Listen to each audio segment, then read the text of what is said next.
You ask Tiger to solve. This deals with linear equations with one unknown. The final result is x equals -8/7. Let's solve it step by step. Simplify the expression. Expand the parentheses.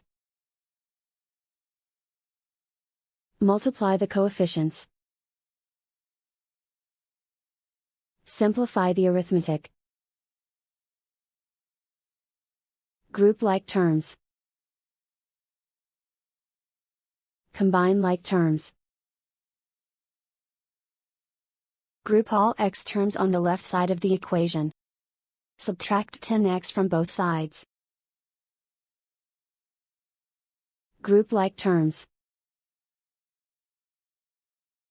Simplify the arithmetic.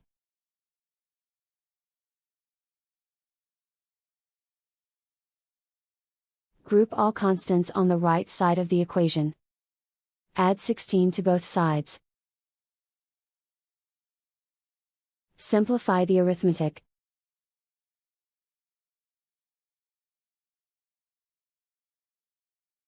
Isolate the x. Divide both sides by -14. Cancel out the negatives.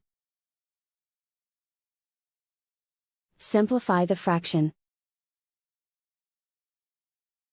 Move the negative sign from the denominator to the numerator. Find the greatest common factor of the numerator and denominator. Factor out and cancel the greatest common factor. And so the final result is x equals -8/7.